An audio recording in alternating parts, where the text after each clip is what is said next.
The Super Bowl just happened, and this is my reaction to it. Welcome to Hemisphere, a podcast by Farai Gatora. I'm Farai Gatora. Let's go! Sorry if that was like right in your eardrum. Let's go.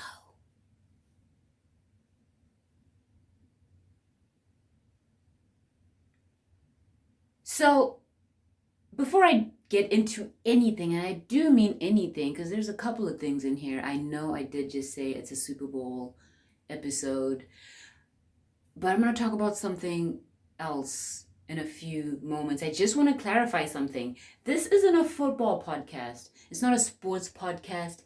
Hemisphere is about literally anything that sticks around in my mind long enough to be talked about.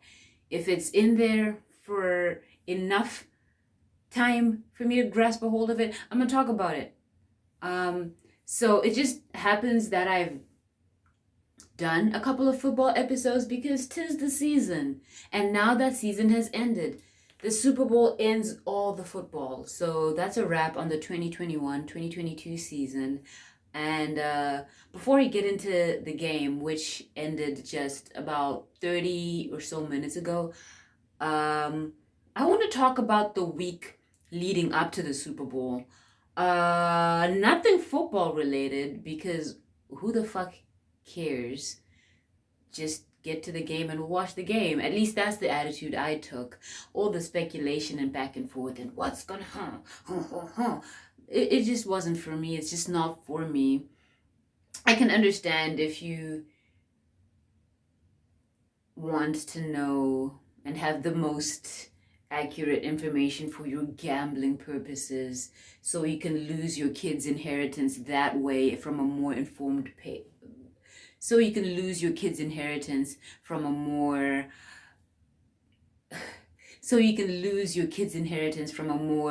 informed standpoint.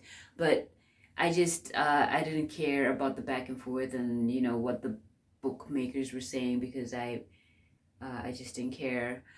Instead, in the build up to Super Bowl 51, was it Super Bowl 51? I think it was. Roman numerals do confuse me after a point. Like, I was so proud of myself when I finally grasped a couple of those motherfuckers. It was like, oh, okay, that's how it works.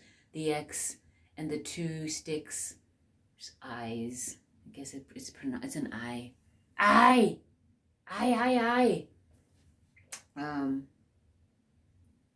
All of this is getting cut out. I don't give a shit. But in the week leading up to the Super Bowl, I saw something really cool in real time.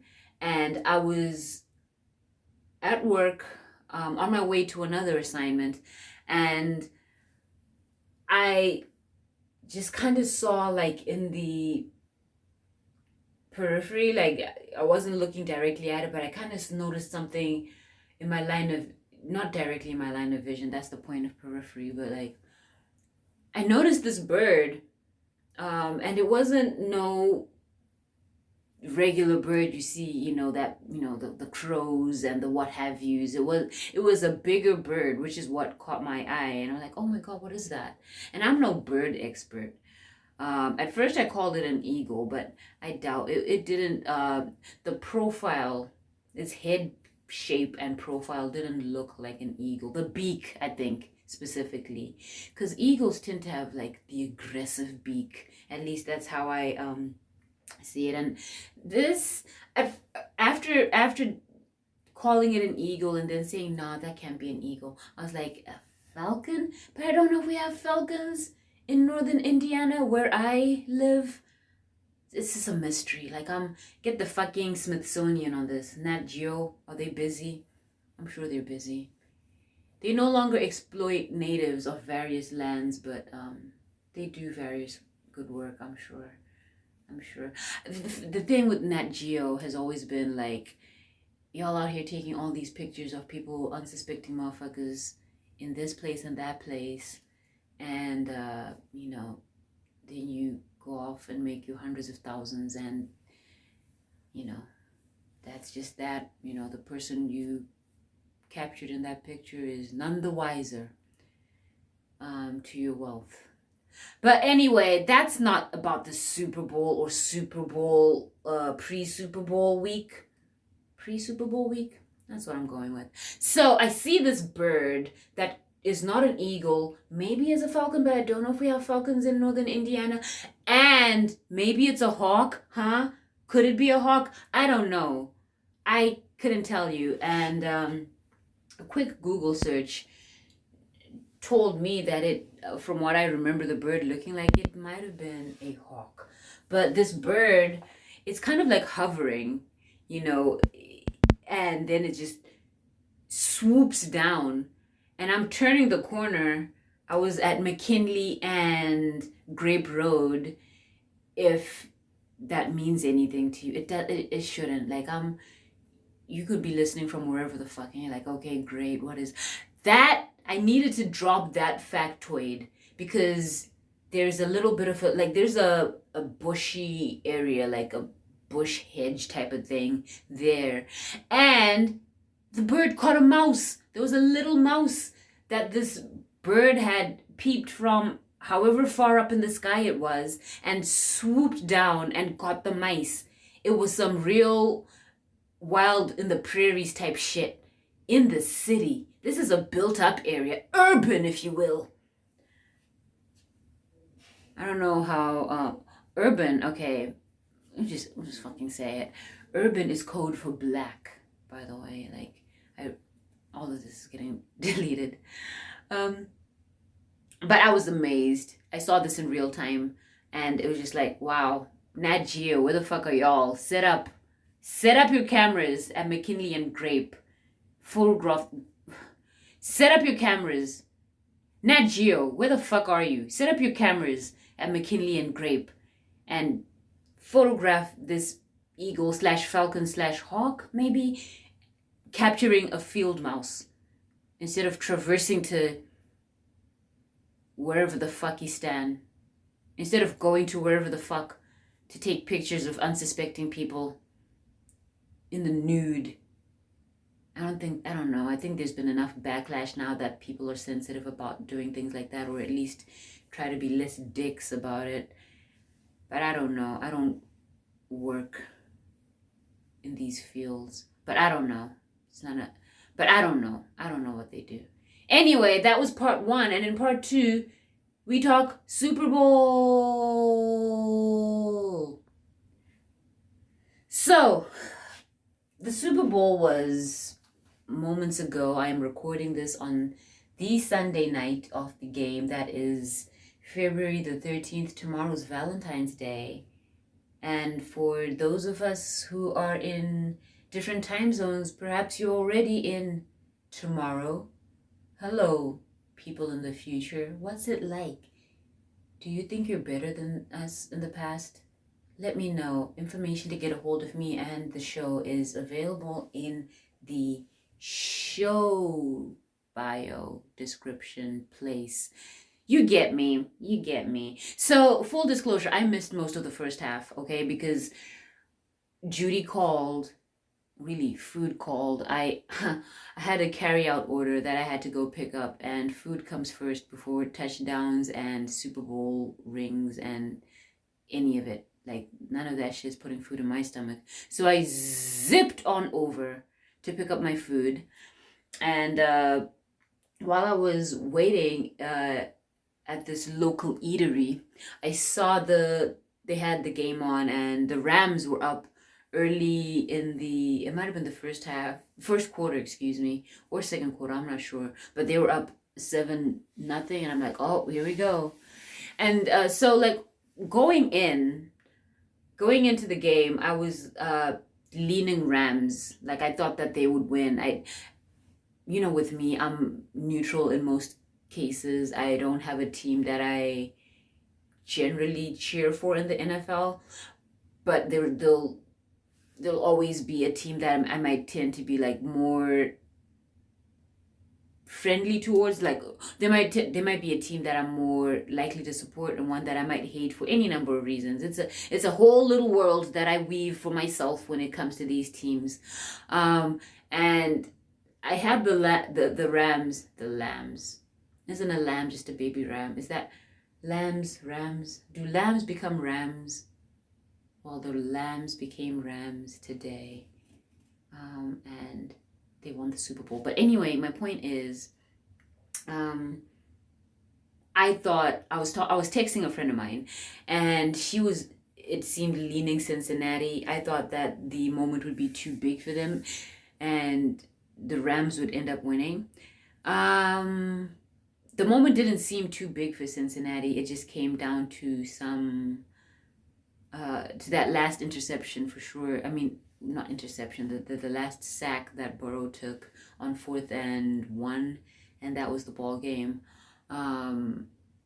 After, Stafford and Cup had gone down and done their heroics, the Bengals just weren't able to respond. So I wouldn't say that was the moment was too big. They were in it. I mean, they were leading with, however little time it was, and the Rams had to just put everything on Cup's back, because obviously the injuries, and so sad for OBJ. That was just devastating. It reminds me, it's very similar, it's identical to the situation that happened in the Euro finals. It was Portugal versus, who did Portugal play? This was 2016, I don't know. But Cristiano Ronaldo, world famous soccer player, perhaps the greatest in some people's minds. I wouldn't argue. He is a generational talent, and I don't say that about a lot of players from Manchester United, because fuck those guys, right? But anyway, what happened to OBJ, what happened to Cristiano Ronaldo in those finals was very similar. Ronaldo got injured in the first half of the final, couldn't play the rest of the game, was on crutches, I believe. Portugal go on to win the whole thing. And good for, I mean, it's still devastating. The future is, who knows what the extent of the injury. Will OBJ be the same? All this, who knows? But today, in this moment, he's a Super Bowl champ, and he is that forever. He played a part in bringing all of this to fruition, and I'm just really happy for the guy. Hasn't always been the easiest road for him, and people, oh, boo-hoo, poor OBJ, and I'm not an OBJ fan. I'm not a hater either. I think I just kind of have I can appreciate, when he was younger, he did some shit that, maybe wasn't the best, but who hasn't? You throw in everything, the money, the fame, everything that comes with being a player, an athlete of that status. I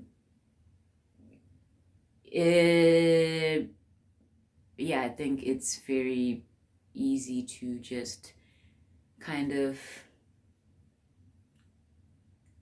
while out a little bit, and he did, but thank goodness for growth, right? I mean, I wasn't always the way I am, and I'm far from perfect now, but good God Almighty, I've been worse. So, congratulations to the Los Angeles Rams altogether. Though I had the Ram, I keep wanting to say the Rams, though I had them, though I picked them when I was, talking with my friend, it's not because I don't mind the team. I don't like the Rams ownership, and I'm gonna get into it. I hinted at this in one of the episodes I put out last week, where I talked about my loyalty being kind of non-existent when it comes to NFL teams. I don't have a team. But there's certain teams that I just can't bring myself to like for one petty reason or another. Petty big, what, it doesn't matter. There's just certain teams where it's like I can't. I wouldn't say I flat out despise the Rams, but I don't like their ownership. Their ownership, KSE, that is Cronky. I'm gonna edit this shit. So the LA Rams are owned by KSE, that is Cronky Sports and Entertainment, the Cronky family. And I hinted at this in a previous episode. The KSE, Cronky Sports and Entertainment, they also own Arsenal Football Club over in jolly old England, don't you know? Arsenal Football Club, storied football club. And the Cronkies haven't always been owners that seem to have given a damn about Arsenal Football Club. It was like the bastard child that you just kind of like, I guess we'll get you some shoes, bitch. What you outgrew the old shoes? Why do you always need shoes? Well, because things change. And for a long time, the club was maybe not in flat out complete, like just free fall, but there were a lot of stagnant years where the club just was not, there was regression. It wasn't ever catastrophic, but we have seen moments of just, or Arsenal have seen moments of just, we are in the pits right now. And the ownership just didn't give a damn, and it was the opinion of a lot of the fan base, the Arsenal fan base, that they didn't give a shit because they're American. And we all know that soccer, for one reason or another, just hasn't been as popular as, other sports in the United States of America. Sure, there's been tremendous growth and like a lot more interest and love for the game in recent years, but it's still maybe the 5th, 6th, 7th, maybe. I don't know. Like, I don't have stats on this. I haven't polled the people. I haven't taken a survey to the streets asking motherfuckers, like, what do you like to watch on a weekend? Is it soccer? I haven't done that. But just the tide hasn't full.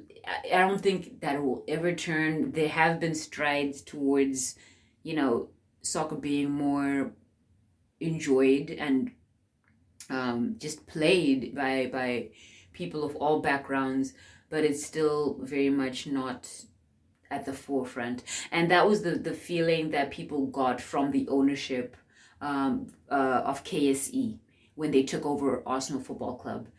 They were just kind of like, if we hang around in the 4th, 5th spot, we still get, a sizable bit of money from the different competitions that we qualify for. We still have the big name, and we'll, we get our money back, TV revenue and this and that. We'll still be okay. It was, and that, for sports fans, most sports fans, it's intense. Like it runs deep in the blood, like.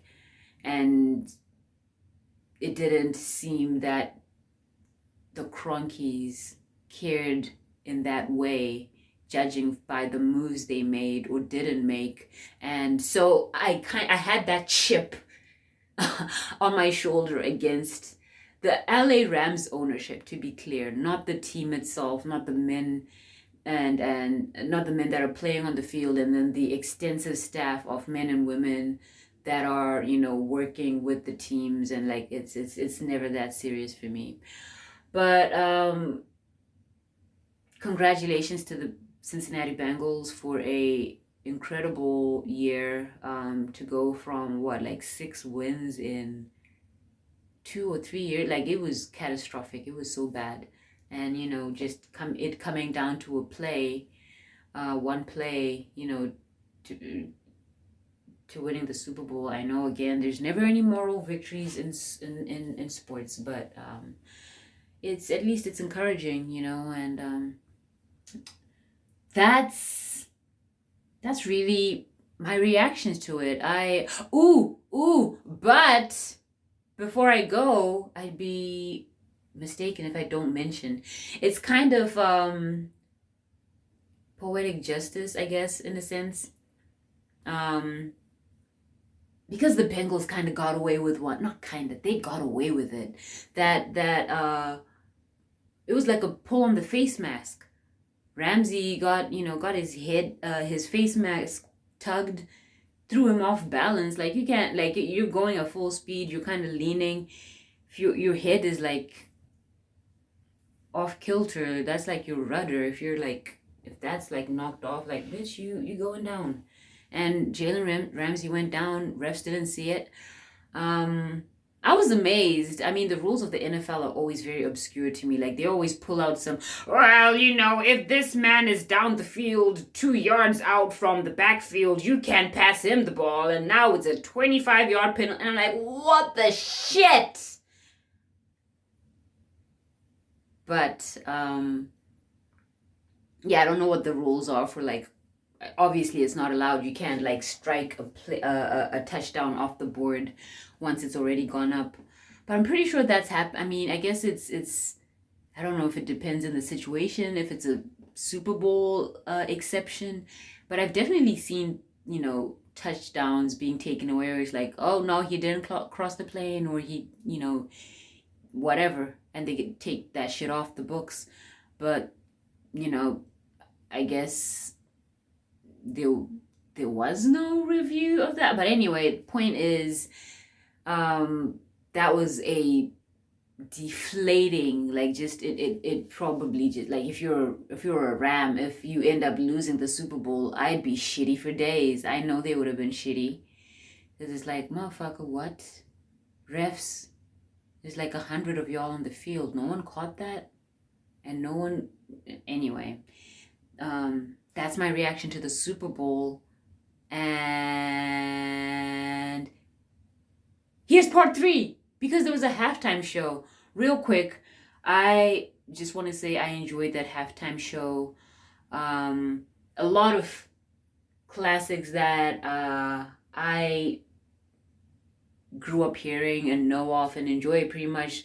An iconic and very surprising moment was In the Club by 50 Cent. I hadn't seen him on the lineup. Maybe he was, but because there's like what, half a dozen people. It was Eminem, it was Dr. Dre, it was Snoop Dogg, Mary J. Blige, the Mary J. Blige, Kendrick Lamar, and I believe those were the people like on the that got the But he 50 Cent was up there hanging upside down. That shit was iconic. Go, go, go. I remember when that song came out. Goodness me. Yeah, I enjoyed Mary J. Blige's performance very much. I just love her. I think she is an iconic artist because just the longevity. She's been around forever. First song that wasn't a nursery rhyme or a kid's song that we sang in music, that I ever knew like off by heart was Everything by Mary J. Blige. Do yourself a favor and listen to that song, Everything by Mary J. Blige, or is it no, I think it's just Everything, not You Are My Everything. And watch the video too, because it's very nice. I was in the 4th grade belting this out. I enjoy that song very much, and I love Mary J. Blige. Uncle Snoop, icon. That guy, I really do like Snoop Dogg. The halftime show was lit. Shout out to Eminem. Look, Eminem is what he is. I appreciate him. I think he's very well aware that he is a participant in a culture that he is not an originator of, and he was bugging. He was off his rocker, with some of the stuff that he said and a lot of the songs that he did when he was, Slim Shady. But I think, again, the growth thing, you grow, you learn, you hopefully change for the better, right? That's for me, that's for us all, I think. So that's my reaction to Le Superbowl.